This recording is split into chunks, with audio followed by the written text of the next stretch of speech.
اللہ نے ہمیں ایک نماز عطا فرما دی جس کو ہم آج صلاۃ التراویح کہتے ہیں۔ میرے نبی کے زمانے میں اسے قیام اللیل کہا جاتا تھا، اس لیے حضرت عائشہ رضی اللہ تعالیٰ عنہ کی روایت ہے نا، جس سے 8 رکعت والے حضرات استدلال کرتے ہیں کہ رمضان اور غیر رمضان میں اس کو امام بخاری نے قیام اللیل کا ہی عنوان دیا ہے۔ آپ نے 11 رکعت سے زیادہ نماز نہیں پڑھی۔ ایک ضعیف روایت میں ہے کہ آپ نے 3 دن پڑھائی نماز، یہ تو صحیح روایت ہے۔ کتنی رکعت پڑھائی؟ تو ایک ضعیف روایت میں ہے کہ 20 رکعت پڑھائی۔ اچھا، ضعیف روایت سے عبادت ثابت نہیں ہو سکتی حکم شرعی۔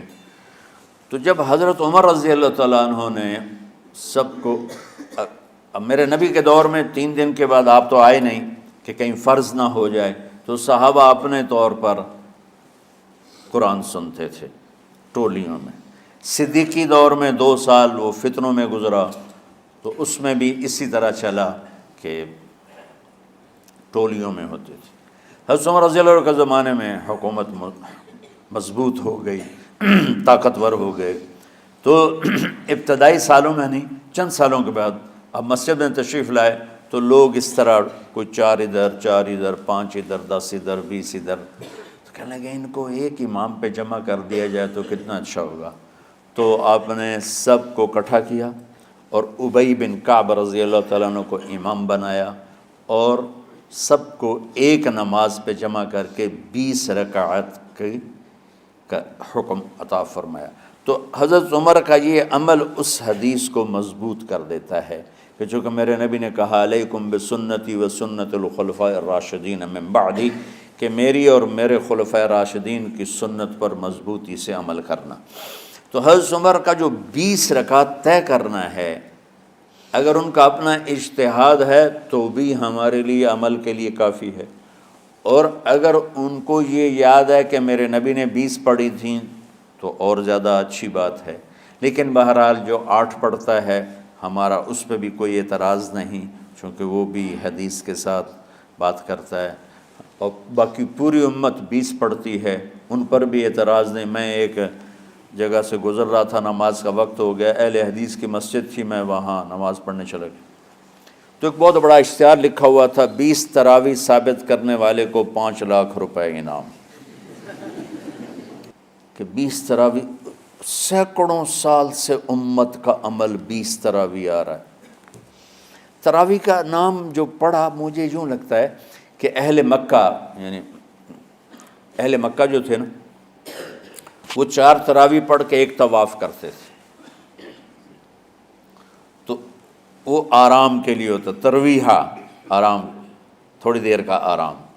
تو 4 تراویح کے بعد ایک طواف کرتے تھے، وہ چھوٹا سا طواف 10 منٹ میں ختم ہو جاتا تھا، اور پھر 4 تراویح پڑھتے تھے، پھر طواف کرتے تھے، پھر 4 پڑھتے تھے، پھر طواف کرتے تھے۔ یہ صحابہ کے تھوڑے بعد کے دور کی بات۔ تو مدینے والوں کو پتہ چلا کہ مکے والے تو یہ کرتے ہیں، وہ کہنے لگے اساں کی کریے؟ انہوں نے کہا اسی 40 تراویح پڑھیں گے، 40 رکعت، وہ 40 رکعت پڑھتے تھے۔ تو نوافل میں کوئی سختی نہیں کہ بھائی 8 سے زیادہ نہیں پڑھنی، بدعت ہو جائے گی، اور 20 پڑھنا بدعت ہے، یہ سب جہالت کی بات ہے۔ اور یہ 8 پڑھ رہے ہیں یہ غلط ہے، یہ بھی حماقت کی بات ہے۔ جو صحیح حدیث سے دلیل پکڑ کے کوئی عمل کرتا ہو تو بھائیو اس سے بحث نہ کیا کرو، مناظرہ نہ کیا کرو، یہ بہت نادانی والی بات۔ اور امت کا، خلق لاکھوں کروڑوں انسانوں کا ایک عمل پہ جمع ہونا، یہ بذات خود اس کی طاقت کی ایک دلیل۔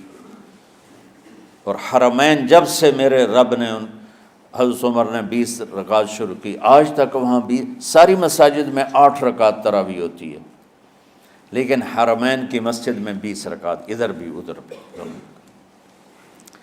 اور یہ جو وہ وہاں ختم قرآن پہ دعا نہیں مانگی جاتی، یہ کس کا عمل ہے؟ حضرت عثمان کا۔ حضرت عثمان نے اپنے دور خلافت میں تراویح پڑھانے والے سے کہا جب قرآن ختم کرو تو دعا کرنا۔ وہ کہنے لگے جی کیا دعا کروں؟ کہ جو تیرے دل میں آیا کرنا۔ تو ختم قرآن کی رات تراویح کی آخری رکعت میں من الجنت والناس کے بعد دعا کے لیے ہاتھ اٹھانا، یہ حضرت عثمان رضی اللہ تعالیٰ عنہ نے اس کو زندہ فرمایا۔ اور امام دعا کرتا تھا 1 منٹ 10 منٹ 20 منٹ جتنے بھی، اور پیچھے لوگ آمین کہتے تھے۔ وطر کی جماعت نہیں ہوتی تھی، وطر کو باجماعت حضرت علی رضی اللہ تعالیٰ عنہ نے شروع کی کہ وطر کو بھی باجماعت پڑھا جائے، تو یہ ان کی سنت ہے کہ وطر کو باجماعت پڑھا گیا۔ تو اب یہ لہٰذا یہ سارے سنت جو کام ان خلفۂ راشدین سے ہوا وہ بھی سنت ہے۔ تو اللہ نے ہمیں ایک عبادت دے دی کہ میرا قرآن پڑھو اور سنو۔ پہلی امتوں کو تراویح کیوں نہیں تھی یا قیام اللیل کیوں نہیں تھا؟ کہ ان کو اپنی کتاب یاد ہی نہیں ہوتی تھی، وہ اپنی کتاب کے حافظ نہیں ہوتے تھے، وہ اپنی کتاب یاد ہی نہیں کر سکتے تھے، صرف نبی کو یاد ہوتی تھی۔ اللہ نے ہمارے لیے کتنا آسان کر دیا کہ 7 سال کے یہ چھوٹے چھوٹے بچے قرآن یاد کر رہے ہیں، 70 سال کا بوڑھا قرآن یاد کر رہا ہے۔ یہیں یہ مولوی یوسف صاحب کا ساتھی تھا یا پتہ نہیں ان سے پہلے تھا، سلمان، مولوی سلمان، آج کل امریکہ میں ہوتے ہیں، ہماری ایک شاخ چلا رہے ہیں ماشاءاللہ۔ وہ شروع میں یہاں تھے تو یہاں تراویح پڑھانے کے لیے ہمارے پاس حافظ کوئی نہیں تھا، وہ حافظ نہیں تھے، وہ صبح بیٹھ کے شام تک 1 سپارہ یاد کرتے اور رات عشاء کی نماز میں سنا دیتے۔ 30 دن میں قرآن یاد کر کے سنا دی۔ مطلب یہ سنی سنائی بات نہیں، ہمارے اسی حسنین، اسی ممبر اور محراب کی بات کہ یہیں اسی مسجد میں انہوں نے صبح سے مغرب تک یاد کرتے تھے اور پھر عشاء میں کھڑے ہو کے سنا دیتے تھے۔ پیچھے ہوتے تھے لقمہ کوئی دینے والا شاید، لیکن بہت خوبصورت پڑھ کے 1 دن میں یاد کر کے سنا دیا۔ اور ایک مجھے نام بھول گیا کہ 3 دن میں قرآن یاد کیا، 10 سپارے 1 دن میں یاد کیے، 10 دوسرے دن میں یاد کیے، 10 تیسرے دن میں یاد کیے۔ وَلَقَدْ يَسَّرْنَا الْقُرْآنَ لِلذِّكْرِ فَهَلْ مِن مُدَّكِرٍ۔ تو اللہ تعالیٰ نے اس کو نصیحت کے لیے بھی آسان کیا ہے اور یاد کرنے کے لیے بھی آسان کیا ہے۔ کوئی کتاب پہلے یاد نہیں ہوتی تھی کسی کو، ماشاءاللہ تم میں کتنے حفاظ بیٹھے ہیں اللہ کے فضل سے۔ تو اللہ نے ہمیں رات کی نماز عطا فرمائی، اور چونکہ یہ ایک مشقت ہے تو میرے نبی نے کہا یہ رات کی نماز کے ہر سجدے پر 1500 نیکی لکھی جاتی، 1500 نیکی لکھی جاتی۔ اور اللہ تعالیٰ ہر سجدے پر جنت میں ایک محل بناتا ہے جس کے 60,000 سونے چاندی کے دروازے ہوتے، اور ایک درخت اس کے لیے لگاتا ہے جس کے نیچے 100 سال گھوڑا دوڑ سکتا ہے۔ تو رمضان کا اہتمام آپ رجب سے شروع فرما دیتے تھے۔ میرے نبی نے 9 رمضان دیکھے، 9 رمضان اپنی زندگی میں، 9 رمضان۔ 10ویں رمضان سے پہلے آپ اللہ کے پاس تشریف لے گئے۔ آپ کی زندگی میں روزے فرض ہونے سے آپ کی وفات تک 9 رمضان گزرے، اور میں قربان جاؤں اپنے نبی پر، اپنی امت پہ کیسی شفقت تھی۔